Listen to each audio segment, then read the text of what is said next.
All right, and joining us now is the Cabinet Secretary from the National Treasury, CS John Mbadi. Good evening, and it's good to see you again here in studio. Thank you very much. Good evening, Sam, and good evening to our viewers. Tell us, what is the compliance level so far of this e-government procurement, if you know?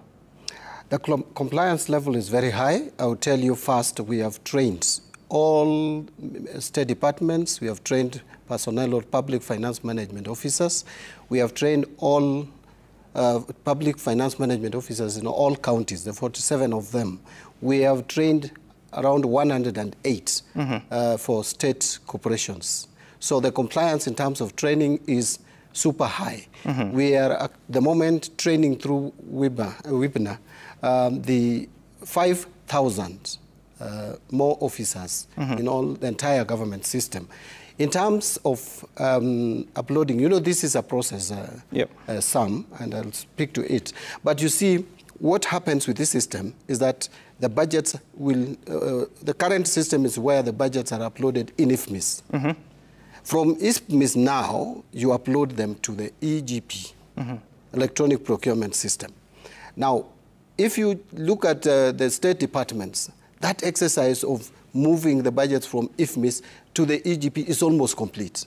And I've instructed my team that there is no weekend for them. They're going to make sure that all budgets are uploaded in the EGP. Right. Now, for counties, 47 counties, counties' budgets have to pass through the controller of budget. When I hear the county, the Council of Governors saying that we have stopped procurement, they are not being honest. First, the budget has to go through the county, the controller of budget, who then clears them. That is the normal way. Then they are put or uploaded in IFMIS. So what has happened is that 31 counties out of 47 have had their budgets processed through the controller of budget. In fact, up to this morning, there were just 14.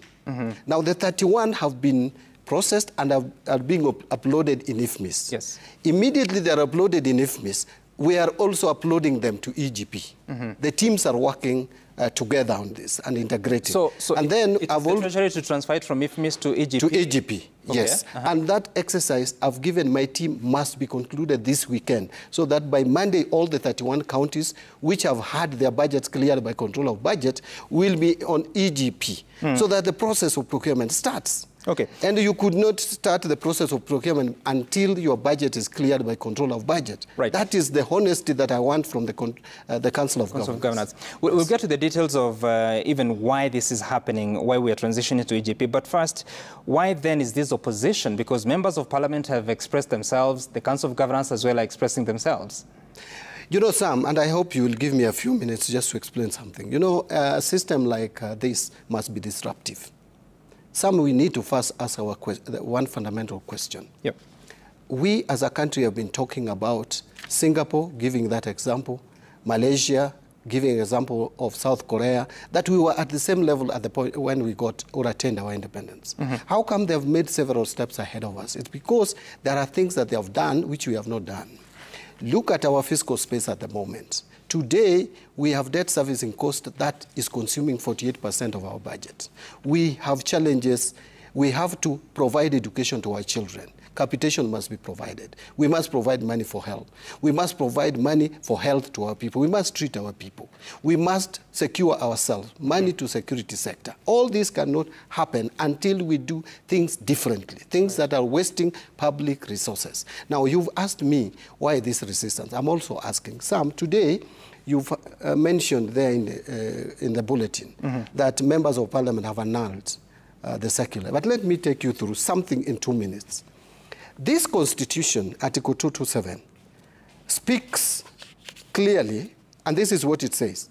When a state organ or any other public entity contracts for goods or services, it shall do so in accordance with a system that is fair, equitable, transparent, competitive, and cost-effective. 2227.2 says an act of parliament shall prescribe a framework. Now, what it says in short is that this constitution cannot implement itself. Someone must give it life. That life is given through an act of parliament. Now, just in a minute, let me take you to the act of parliament. And parliamentarians passed section 64 of the Public Procurement and Asset Disposal Act. That section this is what it says, Sam. Sometimes I wonder whether we pass laws and we don't read them. It talks about e-invoicing and e-documentation, and says that the system I'm reading something. You said 64. 64. Right. 64, the Acts, number 64. I don't know whether you've got it ahead of me. No, it's okay, Waziri. I can give you that time to... Yeah, but the bottom line is, if I may just read 64, it is here. Form of communications, electronic procurement, and asset disposal. Yeah. This is Parliament legislating in 2015.